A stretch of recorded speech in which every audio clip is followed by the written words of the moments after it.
ठाणे शहापूरमधील अट्टल दरोडेखोर नेरळमधून पोलिसांच्या ताब्यात।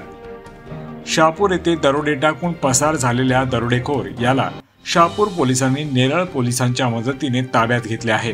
दरोडे आणि चोरी यांच्या अनेक केसेस नावावरती असलेला हा तरुण शहापूर भागातून चोऱ्या करून पळून जाण्याच्या तयारीत असताना नेरळ येथे सापळा रचून त्याला ताब्यात घेण्यात आले आहे।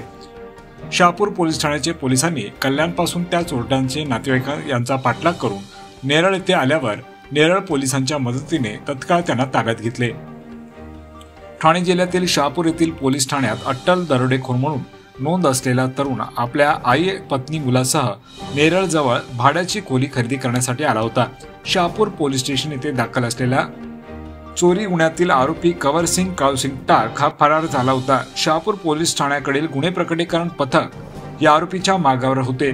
शहापूर पोलीस स्टेशन टीम ही तेथील पोलीस निरीक्षक हितेंद्र ठाकूर, सहाय्यक पोलीस निरीक्षक शिवकुमार जाधव यांच्या मार्गदर्शनाखाली गुन्हे प्रकटीकरण पथकातील पोलीस हवालदार शशिकांत पाटील, पोलीस नायक विकास सानप, पोलीस शिपाई रमेश नलावडे, मोहन भोईर हे कल्याणमधून येथून कंवरसिंग ठाक यांच्या नातेवाईक आई पत्नी आणि लहान मुले हे कल्याणमधून स्थानकात होते। यावेळी कर्जतकडे येणाऱ्या गाडीमध्ये ते लोक बसल्यावर शहापूर पोलीस देखील लोकलमध्ये चढले। नेरळ स्थानकात हे लोक कंवरसिंग ठाक यांचे नातेवाईक उतरल्यानंतर पोलिसांनी त्यांच्या मागे जाण्याचा निर्णय घेतला।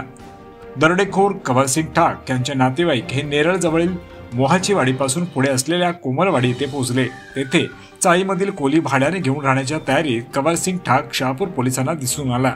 यावेळी काही पोलिसांनी लगेचच नेरळ पोलीस ठाणे गाठले आणि नेरळ पोलिसांना घेऊन कोमलवाडी गाठली। नेरळ पोलीस ठाण्याचे प्रभारी अधिकारी शिवाजी ढवळे यांच्या आदेशाने पोलीस उपनिरीक्षक श्रीरंग किसवे, पोलीस हवालदार दत्तात्रय किसवे, पोलीस शिपाई निलेश कुंभरे, महिला पोलीस कर्मचारी प्रियंका घोरपडे यांची मदत घेऊन कोमलवाडी येथे कॉम्बिंग ऑपरेशन केले। कंवरसिंग ठाक हा पोलिसांना बघून पळून जाऊ लागला। त्यावेळी पोलिसांनी झडप घालून या दरोडेखोराला ताब्यात घेतले आहे। कंवरसिंग ठाक याच्यावर शहापूर पोलीस ठाण्यात मोटारसायकल चोरी, घरफोडी करणे अशा अनेक प्रकारचे गुन्हे दाखल आहेत। नेरळ पोलीस ठाण्यात आरोपीबद्दल माहिती नोंद करून त्या दरोडेखोरास शहापूर येथे नेण्यात आले। मुंबई डेडलाईन 24, नितीन पारदी, कर्जत। महाराष्ट्रासह देश विदेशातल्या ताज्या घडामोडी आणि बातम्या पाहण्यासाठी गुगलवरती जाऊन www.mumbaideadline24.com या आमच्या वेबसाईटला भेट द्या। त्याचबरोबर YouTube वरती जाऊन मुंबई डेडलाईन 24 हे चॅनेल सर्च करा। सबस्क्राइब हे बटन दाबा। आमच्या नवीन घडामोडी आणि ताज्या अपडेट पाहण्यासाठी बेल आयकॉनला क्लिक करा।